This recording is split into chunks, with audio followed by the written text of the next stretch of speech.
Hello friends, welcome back to my YouTube channel. মই অনুৰাগ শৰ্মা আপোনালোক সকলোকে পুনৰবাৰ স্বাগতম জনাইছো মোৰ YouTube চেনেলটোলৈ। আজি মই আপোনালোকৰ সন্মুখত এটা নতুন ভিডিঅ' উপস্থিত হৈছো আৰু আজিৰ ভিডিঅ'ত মই আপোনালোকৰ সৈতে শ্বেয়াৰ কৰিম এটা ৰিক্ৰুটমেন্ট নটিফিকেশন আৰু সেই ৰিক্ৰুটমেন্ট নটিফিকেশনটো আহিছে Assam public service commission Assam লোক আয়োগ APSC ৰ ফালৰ পৰা আৰু বিফৰ ষ্টাৰ্টিং মাই ভিডিঅ' মই আপোনালোকক এটা কথা জনাই লৈছো যোৱাকালি কালচাৰেল ডেভেলপমেন্ট অফিচাৰৰ এক্সামছ আছিলে তো কালচাৰেল ডেভেলপমেন্ট অফিচাৰৰ এক্সামৰ কাৰণে মই এটা কোৰ্স লঞ্চ কৰিছিলো সেই কোৰ্সটোৰ দাম আছিলে 199 rupees তাতে কালচাৰেল ডেভেলপমেন্ট অফিচাৰৰ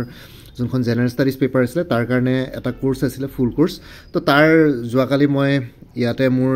সাবস্ক্ৰাইবাৰ ভিউৱাৰ্স যিসকলে মোৰ কোৰ্সটো পাৰচেজ কৰিছিলে তেওঁলোকৰ পৰা মই ফিডবেক কিছুমান পাইছো দেখি পেলাই ভাল লাগিছে তো হেতু কাৰণে মই আপোনালোকৰ সৈতে শ্বেয়াৰ কৰিছো তো এগৰাকী ক্যান্ডিডেটে যোৱাকালি কালচাৰেল ডেভেলপমেন্ট অফিচাৰ এক্সাম দিলে তো তেওঁ লিখিছে কুৱেশ্যন কমন আহিছে বুলি তো মোক ধন্যবাদ জনাইছে তাৰ পিছত তেনেকে CDO cultural development officer exam যোৱাকালি যোনটো হৈ গৈছিল তাত মোৰ পৰা লোৱা PPT খিনিত মানে কমন কুৱেশ্যনছ আহিছে বুলি কৈছে ঠিক আছে তো তেওঁ এটো বস্তু মোক ধন্যবাদ জনাইছে তো thank you so much for the appreciation তাৰ পিছত আৰু এগৰাকী কৈছে hello sir my exam went well your study matters really help me thank you ঠিক আছে তো এই দুটা মই কমপ্লিমেন্ট পাইছো তো বাকি অন্য ষ্টুডেন্টছ বিলাকৰ পৰা ফিডবেক তেনেকে পোৱা নাই এই দুগৰাকীৰ পৰা পালো তো হেতু কাৰণে মোৰ ভাল লাগিলে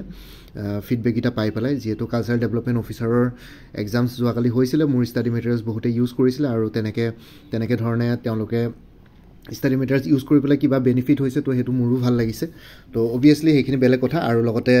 CDPO child development project officer study মেটাৰিয়েলছৰ এটা package available full package available আছে তো সেই পেকেজটোৰ ডিটেইলছটো এই ভিডিও ডেসক্ৰিপচন আৰু কমেন্ট সেকশনত দিছো আপোনালোকে কোনবা যদি CDPO এক্সাম দিম বুলি ভাবিছে সেই পেকেজটো ল'ব পাৰে তাতো আশা কৰো যে বহুত কমন কুৱেশ্যনছ আহিব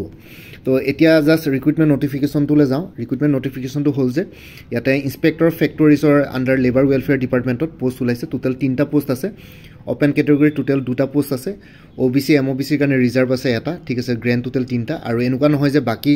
SC ST plains ST hills এবোৰে দিব নোৱাৰিব এইবিলাকেও দিব পাৰিব এইবিলাক ক্যাটেগৰি ক্যান্ডিডেটছ সকলেও দিব পাৰিব কাৰণ ওপেন ক্যাটেগৰিটোৰ কাৰণে সকলোখিনি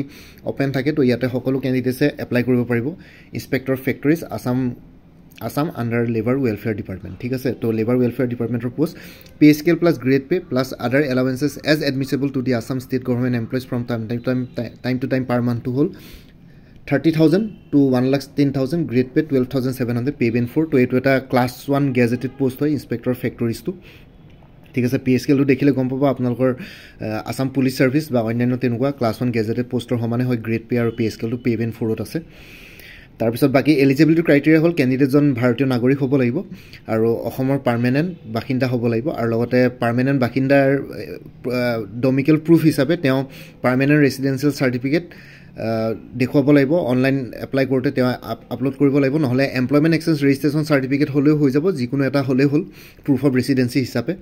আৰু লগতে এডুকেশন কোৱালিফিকেশন বিচাৰিছে degree in any branch of engineering or technology ঠিক আছে ইঞ্জিনিয়াৰিং বা টেকনলজি ব্ৰাঞ্চত মেকানিক্যাল ইঞ্জিনিয়াৰ ইলেক্ট্ৰিক্যাল ইঞ্জিনিয়াৰ আৰু কেমিক্যাল ইঞ্জিনিয়াৰ বিচাৰিছে এক্সপেৰিয়েন্স বিচাৰিছে প্ৰেক্টিক্যাল এক্সপেৰিয়েন্স লাগিব 2 বছৰ workshop or manufacturing concern of good standing ঠিক আছে আৰু লগতে এজটো হ'ল ক্যান্ডিডেটজনৰ বয়স 23 বছৰতকৈ কম হ'ব নালাগিব মানে 23 ইয়াৰ্ছতকৈ কম হ'ব নালাগিব আৰু 38 ইয়াৰ্ছতকৈ বেছি হ'ব নালাগিব এজৰ কাট অফ ডেটটো হ'ল 1 জানুৱাৰী 2024 এজ ৰিলেক্সেশ্যন আছে SC ST কাৰণে 5 ইয়াৰ্ছ মানে আপাৰ এজ লিমিটটো 43 ইয়াৰ্ছ OBC MOBC কাৰণে 3 ইয়াৰ্ছ ৰিলেক্সেশ্যন আছে আপাৰ এজ লিমিটটো 41 ইয়াৰ্ছ আৰু পাৰ্সনছ উইথ বেঞ্চমাৰ্ক ডিসেবিলিটিৰ এজ ৰিলেক্সেশ্যন আছে 10 years irrespective of SC ST OBC and UR category of candidate আৰু বাকি এজ লিমিটৰ প্ৰুফ হিচাপে ক্লাস 10 বা class 12 examination admit card pass certificate বা marksheet issued by recognized board বা কাউন্সিলৰ recognized board বা কাউন্সিলৰ ইস্যু কৰা তাৰপা দিব পাৰিব ঠিক আছে এজ প্ৰুফ হিচাপে আৰু বাকি অন্য বিলাকৰ কথা নকও বাকি গভৰ্ণমেণ্ট এমপ্লয়িজ কিনি যিসকলে আসাম গভৰ্ণমেণ্টৰ আন্ডাৰ চাকৰি কৰি আছে নো অবজেকশন সাৰ্টিফিকেট সাবমিট কৰিব লাগিব issued by the competent authority ঠিক আছে তাতে অনলাইন এপ্লাই কৰোতে আপোনালোকে যদি গভৰ্ণমেণ্ট জব কৰি আছে তেতিয়ালে NOC আপলোড কৰিবৰ কাৰণে এটা ফৰ্মেট আহি যায় NOC খন আপলোড কৰিব লাগিব আপোনালোকৰ নিজৰ ডিপাৰ্টমেণ্টৰ হেডৰ বা আপোনালোকে NOC এখন লিখাই ল'ব লাগিব স্মল ফেমিলি নৰ্মছৰ সাৰ্টিফিকেটও আপলোড কৰিব লাগিব স্মল ফেমিলি নৰ্মছ ফৰ্ম এখন APSC অফিচিয়েল ৱেবসাইটতে ফৰ্মছ বুলি এটা সেকশন আছে তাতে গৈ পেলাই আপলোড ডাউনলোড কৰিব লাগিব এখন ডাউনলোড কৰি পেলাই আপোনালোকে প্ৰিন্ট আউট উলিয়াই পেলাই গুটেখন ফিল কৰি পেলাই পিছত আকৌ আপলোড কৰিব লাগিব ঠিক আছে স্মল ফেমিলি নৰ্মছটো লাগিব আৰু ষ্টাৰ্টিং ডেট অফ অনলাইন এপ্লিকেশনটো হ'ল 10 জানুৱাৰী 2024 10 জানুৱাৰী 2024 পৰা আৰম্ভ হ'ব ক্লোজিং ডেট অফ অনলাইন এপ্লিকেশনটো হ'ল 8 ফেব্ৰুৱাৰী 2024 8 ফেব্ৰুৱাৰী 2024 বৰ্ষলৈকে আছে আৰু ফি পেমেন্টৰ অনলাইন এপ্লিকেশন ফি পেমেন্টৰ লাষ্ট ডেট হ'ল 10 ফেব্ৰুৱাৰী 2024 ফেব্ৰুৱাৰী 2 তাৰিখলৈকে আছে জেনেৰেলৰ এপ্লিকেশ্যন ফিজ টোটেল এমাউণ্টটো হ'ব application fee plus processing fee plus taxable amount 297.20 SC ST OBC MOBC কাৰণে 197.20 BPLৰ কাৰণে 47.20 আৰু PWBD পাৰ্চনছ উইথ বেঞ্চমাৰ্ক ডিছেবিলিটিৰ কাৰণে 47.20 ঠিক আছে তো এইখিনি হৈ গ'ল ডিটেইলছ আৰু লগতে বাকি এক্সামিনেশ্যন জোন হিচাপে শিলচৰ জোনত হাইলাকান্দি কৰিমগঞ্জ কাছাৰ তিনিখন ডিষ্ট্ৰিক্ট পৰিছে এই তিনিখন ডিষ্ট্ৰিক্টৰ কেণ্ডিডেটছে শিলচৰতে পৰীক্ষা দিব লাগিব যোৰহাটত ডিব্ৰুগড় গোলাঘাট ডিব্ৰুগড় যোৰহাট মাজুলী চৰাইদেউ শিৱসাগৰ আৰু তিনিচুকীয়া পৰিছে নগাঁও ডিমা হাছাও হোজাই নগাঁও মৰিগাঁও কাৰ্বি আংলং আৰু ৱেষ্ট কাৰ্বি আংলং তেজপুৰত বিশ্বনাথ ধেমাজি লখিমপুৰ শোণিতপুৰ আৰু ওদালগুৰি কোকৰাঝাৰত বঙাইগাঁও চিৰাং ধুবুৰী গোৱালপাৰা কোকৰাঝাৰ আৰু চাউথ চানমৰা গুৱাহাটীত পৰিছে বৰপেটা বাক্সা কামৰূপ মেট্ৰ' নলবাৰী দৰং বজালী আৰু তামুলপুৰ ঠিক আছে তো এইখিনি এক্সামিনেশ্যন চেণ্টাৰ আছিলে তো এইখিনি আছিলে কোনোবা যদি এলিজিবল আৰু ইণ্টাৰেষ্টেড কেণ্ডিডেটছ আছে তেওঁলোকে এপ্লাই কৰিব পাৰে আৰু ইয়াতে এবাৰ এডুকেশ্যন কোৱালিফিকেশ্যনৰ কথা ডিটেইলছত দিয়াৰ পিছত আপোনালোকে গোটেই ভিডিঅ'টো নোচোৱাকৈ আকৌ কমেণ্ট ছেকশ্যনত সুধি নাথাকিব এডুকেশ্যন কোৱালিফিকেশ্যন কি লাগিব মোৰ অমুক ডিগ্ৰী আছে পাৰিম নে নাই এপ্লাই কৰিব তো ইয়াতে ভালকৈ ডিটেইলছত দিয়া আছে যে ইঞ্জিনিয়াৰিং আৰু টেকন'লজিকেল ডিগ্ৰী লাগে মেকানিকেল ইঞ্জিনিয়াৰ ইলেক্ট্ৰিকেল ইঞ্জিনিয়াৰ বা কেমিকেল ইঞ্জিনিয়াৰ তো এইটো বেছিকলি এটা ইঞ্জিনিয়াৰিং পষ্ট হয় ঠিক আছে তো এইটো বুজি লওক বাকী ইমানে আছিলে আজিৰ ভিডিঅ'টো ইমানতে সমাপ্ত কৰিলোঁ আৰু লগতে চাইল্ড ডেভেলপমেণ্ট প্ৰজেক্ট অফিচৰ এটা জেনেৰেল নলেজৰ এটা ফুল পেকেজ এভেইলেবল আছে জেনেৰেল ষ্টাডিজৰ সেই পেকেজটোৰ ডিটেইলছটো এই ভিডিঅ'টোৰ ডেছক্ৰিপশ্যন আৰু কমেণ্ট ছেকশ্যনত দি দিছোঁ তাতে দিয়া হোৱাটছএপ নাম্বাৰটোত আপোনালোকে মোক মেছেজ কৰি জনাওক যে CDPৰ ষ্টাডি মেটেৰিয়েলছ লাগে মই আপোনালোকক পে'মেণ্টৰ লিংক দি দিম আৰু গোটেইখিনি ষ্টাডি মেটেৰিয়েলছ আপোনালোকে হোৱাটছএপত PDF ভাৰ্জনত পাই যাব টোটেল 10,000তকৈ বেছি মাল্টিপল চইচ কুৱেশ্যনছ আছে এজ পাৰ অফিচিয়েল চিলেবাছ আৰু কমন কুৱেশ্যনছ মানে বহুতখিনি আপোনালোকে পাই যাব তাৰ পৰাই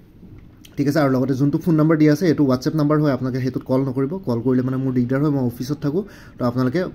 কল নকৰিলে মই ভাল পাম কিবা থাকিলে মেছেজতে আপোনালোকে সুধিব পাৰে বাকী ইমানে আছিলে আজিৰ ভিডিঅ'টো ইমানতে সমাপ্ত কৰি আপোনালোক সকলোৰ পৰা বিদায় ল'লোঁ আৰু লগতে মোৰ আৰু এটা চেনেল আছে অনুৰাগ শৰ্মা অসম IQ সেই চেনেলটোৰ লিংকটো এই ভিডিঅ'টোৰ ডেছক্ৰিপশ্যনত দিছোঁ আপোনালোকে সেইটো চেনেল ছাবস্ক্ৰাইব কৰিব পাৰিব চ' ভৱিষ্যতলৈ এনেকুৱা ধৰণৰ কম্পিটিটিভ এক্সামছবিলাক দিয়াৰ ক্ষেত্ৰত আৰু অলপ এক্সট্ৰা গাইডেঞ্চ পাই যায় বাকী